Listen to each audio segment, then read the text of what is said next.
उत्तरकाशी के सिलक्यारा टनल से मजदूरों के सुरक्षित बाहर आने के बाद सीएम आवास पर इगास पर्व मनाया गया। उत्तराखंड के साथ देश की जनता में खुशी है कि सभी मजदूर सुरक्षित बाहर आए और इनके बीच प्रदेश में सत्ता पक्ष और विपक्ष के बीच सियासत इस बात पर हो रही है कि इतना बड़ा हादसा चूक का नतीजा है या फिर प्रकृति के साथ खिलवाड़। ये रिपोर्ट देखिए। उत्तराखंड में सिलक्यारा टनल पर राजनीति। सिलक्यारा टनल पर आमने सामने पक्ष विपक्ष। टनल निर्माण कर रही कंपनी पर आरोप प्रत्यारोप। नवयुक्त कंपनी कर रही टनल का निर्माण। एनजीटी की कार्यशैली पर भी इस बार उठा सवाल।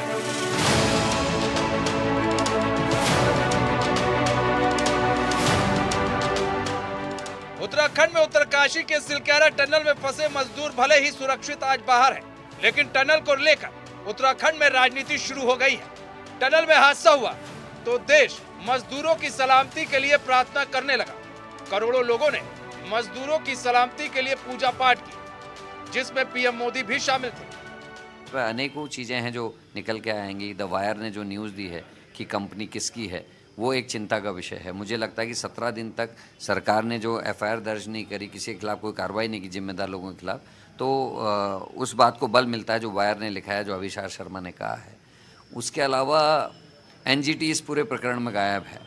छोटे छोटे मामलों में गांव के विकास जब हो रहे होते हैं या कहीं कोई बड़ा काम हो रहा होता है तो एनजीटी उसको रोक लगाने का काम करती है, खासकर हमारे हिमालय क्षेत्र में।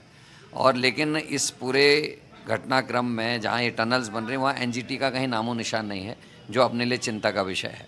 और जो सेफ्टी मेजर्स रहने चाहिए थे, स्केप टनल ये वो, उसमें नहीं है। हिमालय के लिए नीति है कि 7.5 मीटर चौड़ी सड़कें हो सकती हैं, लेकिन सामरिक दृष्टि का हवाला देके इसको 10 मीटर से ज़्यादा चौड़ी सड़क बनाने का प्रस्ताव किया गया और ये चौड़ीकरण की जगह एक नई रोड के रूप में ये दिखाई दे रही हैं। तो ये सब हिमालय के साथ हमारी प्रकृति के संग छेड़छाड़ है। विपक्ष के नाते कांग्रेस का सवाल तो ठीक है, लेकिन इन सवालों का जवाब कौन देगा कि क्या कांग्रेस के शासन में प्रकृति की अनदेखी नहीं की गई?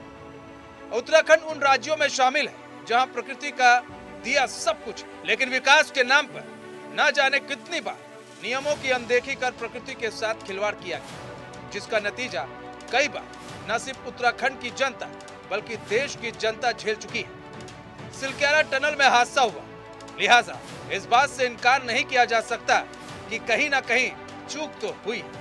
अब चूक कहां हुई, इसकी जांच की जा रही। उत्तराखंड में बीजेपी की डबल इंजन वाली सरकार है, लिहाजा हादसे के बाद ही सरकार ने जांच के लिए 6 सदस्यीय कमेटी का गठन कर दिया, जो जांच कर रही है कि आखिर हादसा कैसे हुआ और कहां चूक। जिस तरह से माननीय देश के प्रधानमंत्री आदरणीय मोदी जी ने माननीय मुख्यमंत्री जी से लगातार संपर्क किया और जो हमारे टनल में जो 41 मजदूर फंसे थे उनसे जिस तरह से जो उनको संदेश देने का काम किया, अपने अधिकारियों को से लेकर के एनडीआरएफ, एसडीआरएफ और तमाम इंजीनियर्स और तमाम आम जनमानस को जो उस मिशन में लगे थे उनको जिस तरह से उनका मनोबल बढ़ाने का काम किया और मुख्यमंत्री जी ने उसको कार्य रूप दिया। और मुख्यमंत्री जी जिस तरह से वहाँ पे कैंप करते गए इतने लंबे समय से, मैं मुख्यमंत्री जी की भी बहुत बुरी प्रशंसा करता हूँ। निर्माण कंपनी का जहाँ तक सवाल है वो हमारे जो उच्च लेवल्स से लीडर्स हैं, हमारे अधिकारी हैं, इसमें वार्तालाप करेंगे कि कहाँ पर एक कमी रह गई, कहाँ पर एक चूक हुई और ये चूक आखिरकार क्यों हुई, इस विषय को लेकर के हमारे वरिष्ठ प्रतिनिधि सोचेंगे। उत्तरकाशी के सिलक्यारा बरकोट टनल का निर्माण हैदराबाद की नवयुक्त इंजीनियरिंग कंपनी कर रही है, जो बंदरगाहों और सड़कों के निर्माण, बिजली और सिंचाई परियोजनाओं जैसे क्षेत्रों में काम करती है। जानकारी के मुताबिक सिलक्यारा बरकोट सुरंग निर्माण को साल 2018 में मंजूरी देते समय cabinet committee of economic affairs के निर्माण कार्य का कुछ समय 4 साल बताया, जबकि प्रोजेक्ट की लागत 1169 करोड़ रुपए बताई गई। बाद में NHIDCL ने कहा कि अब काम साल 2024 के मध्य तक खत्म होने की उम्मीद। ये प्रोजेक्ट हिंदुओं के 4 पवित्र स्थलों बद्रीनाथ, केदारनाथ, यमुनोत्री और गंगोत्री को जोड़ने वाली 4 धाम महामार्ग परियोजना का हिस्सा है। केंद्र सरकार की 889 किलोमीटर लंबी 4 धाम महामार्ग परियोजना की कुल लागत 12,000 करोड़ रुपए है। विपक्ष का आरोप है कि सरकार ने ब्लैक लिस्टेड कंपनी को टेंडर दिया और कंपनी नियमों की अनदेखी कर टनल का निर्माण कर रही है। देखिए, इस टनल के अंदर एक तो साफ बात होगी ही कि गुणवत्ता के हिसाब से, सेफ्टी पॉइंट के हिसाब से काम नहीं हो रहा था। जहां जो है स्टील के गार्टर लगने चाहिए थे, वहां 20 mm का सरिया लग रहा था। जहां कंक्रीट की ब्लॉकिंग जो है करके आगे बढ़ना चाहिए था, वहां वो नहीं हो रही थी। तो लगातार लापरवाही हो रही थी। जो इसकी प्रॉपर मॉनिटरिंग जो है कार्यदायी संस्था ने करनी चाहिए थी, वो प्रॉपर मॉनिटरिंग नहीं हुई और एक भ्रष्ट कंपनी को जो है ये काम किया गया, जो पहले से ही विवादित है, जिस पर पहले से ही महाराष्ट्र में FIR दर्ज है। तो ऐसी कंपनी को कैसे काम मिला, ये भी देखने वाली बात होगी। और ऋषिकेश कर्णप्रयाग रेल लाइन में भी ये कंपनी 2000 करोड़ से ऊपर का काम कर रही है। तो सभी जगह जो है सेफ्टी पॉइंट पर दोबारा से ऑडिट होना चाहिए, दोबारा से जो है जियोलॉजिकल सर्वे की जो रिपोर्टें हैं उनका अध्ययन होना चाहिए, गहनता से जांच होना चाहिए कि भविष्य में इस प्रकार की दुर्घटना ना हो। और अभी तक जो है जिम्मेदार लोगों पर जो है FIR दर्ज क्यों नहीं हुई है, उनकी गिरफ्तारियां क्यों नहीं हुई हैं, किसी की जवाबदेही अभी तक तय नहीं हुई है, ये जरूर जो है आश्चर्य पैदा कर रहा है। आंध्र प्रदेश में जगमोहन सरकार ने गड़बड़ी के आरोप में रद्द किया था टेंडर।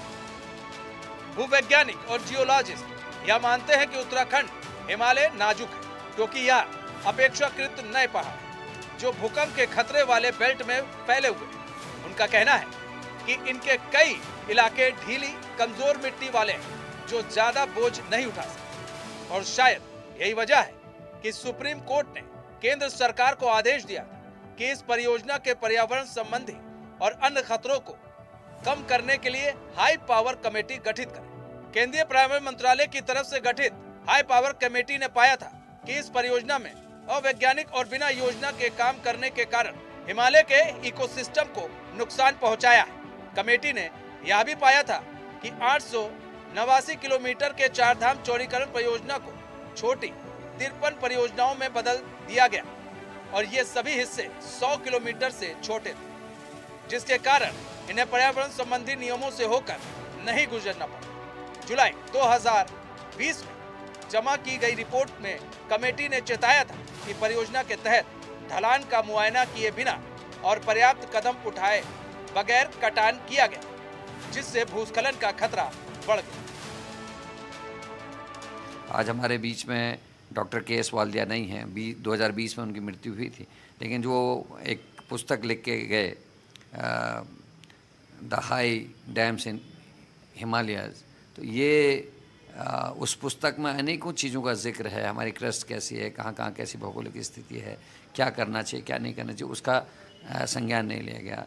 इसमें नवानी साहब, डॉक्टर नवानी का बड़ा अनुभव है टिहरी डैम परियोजना में, जो उसकी 20 किलोमीटर लंबी हॉरिजॉन्टल वो टनल बनी थी, उसमें उन्होंने काम किया था। उन्होंने भी अनेकों चीज़ें बताई हैं, उनका नहीं। हमारे गढ़वाल यूनिवर्सिटी में एक से एक बड़े प्रोफेसर्स हैं जिनको भूगर्भ का पूरा ज्ञान है, उनकी कोई सहायता नहीं ली गई।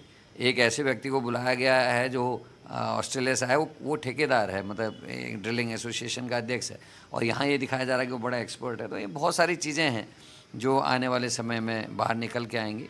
लेकिन बीजेपी को एक चीज़ तो हम मानते हैं कि बीजेपी बुरी से बुरी चीज़ का अपनी पार्टी के हित में इवेंट बनाने में मास्टर है। प्रकृति के साथ करेंगे छेड़छाड़ तो भुगतना पड़ेगा परिणाम। 2013 केदारनाथ आपदा है देश का सबसे बड़ा उदाहरण। राज्य का विकास होगा तो यहाँ के लोग खुशहाल होंगे, यह सच है। लेकिन विकास के नाम पर अगर प्रकृति के साथ छेड़छाड़ होगा तो इसमें किसी को कहीं से कोई शक नहीं कि इसका परिणाम देश को झेलना पड़ेगा। 2013 में केदार आपदा सबसे बड़ा उदाहरण है। इस वक्त बहुत सारे लोगों ने मानवीय कारणों को भी दोषी ठहराया था। पहाड़ों में जरूरत से ज्यादा निर्माण कार्य शामिल था। हम सब इंसान हैं और इंसानों की इच्छाएं अनंत हैं। हम सब अपनी जरूरतों को पूरा करने के लिए आज कुछ भी करने को तैयार है। बात चाहे प्रकृति को तहस नहस करने की भी हो, तब भी पीछे नहीं हट। लेकिन सच्चाई तो यह है कि प्रकृति है तभी इंसान है। तमाम मुद्दों पर विचार करने की जरूरत है। Bureau report HN 24/7।